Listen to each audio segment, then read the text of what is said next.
കരിമണൽ കച്ചവടത്തിന് നിയമവിരുദ്ധമായ സഹായം ഉറപ്പാക്കാൻ CMRL കമ്പനി വൻതുക ചെലവഴിച്ചെന്ന കേസിൽ അന്വേഷണം നടത്തിയ സീരിയസ് ഫ്രോഡ് ഇൻവെസ്റ്റിഗേഷൻ ഓഫീസ് സമർപ്പിച്ച കുറ്റപത്രവുമായി ബന്ധപ്പെട്ട നടപടിക്രമങ്ങൾ ഇനിയും വൈകുവാനാണ് സാധ്യതകൾ.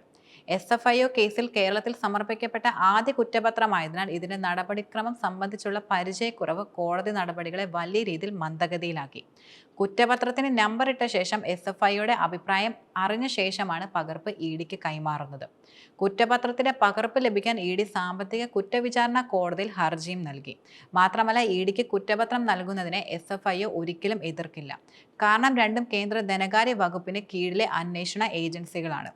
SFIO കുറ്റപത്രത്തിന്റെ സൂക്ഷ്മ പരിശോധന പൂർത്തിയാക്കി നമ്പറിട്ട ഫയലിൽ സ്വീകരിച്ച ശേഷം EDയുടെ ഹർജി വിചാരണ കോടതി പരിഗണിക്കുമെന്നാണ് നിലവിലെ സൂചനയും. കള്ളപ്പണം വെളുപ്പിക്കൽ, വിദേശ നാണയ വിനിമയ ചട്ടലംഘനം എന്നിവ SFIO കണ്ടെത്തിയാലും EDക്കാണ് ഇത്തരം കേസുകളിൽ പ്രോസിക്യൂഷൻ ചുമതലയുള്ളത്.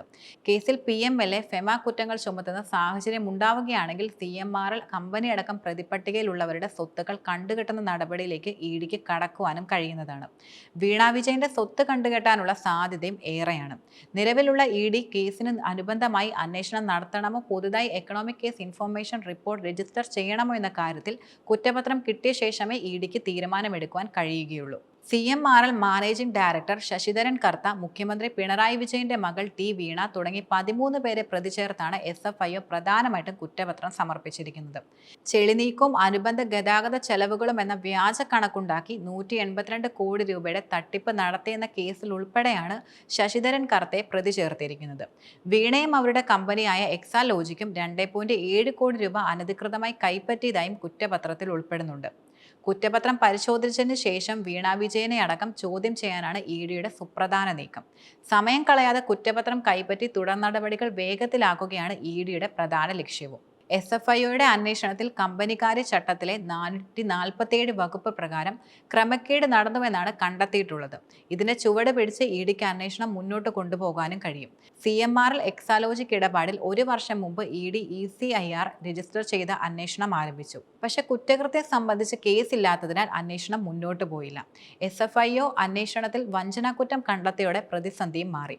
SFIOയുടെ നടപടികളെ ഡൽഹി ഹൈക്കോടതി തടയാത്ത സാഹചര്യത്തിൽ വീണ വിജയന് തുടർന്നുള്ള ദിവസങ്ങൾ വളരെയധികം നിർണായകമാണ്. ഈ മാസം 21-ന് കേസ് വീണ്ടും ഡൽഹി ഹൈക്കോടതി പരിഗണിക്കുന്നതായിരിക്കും.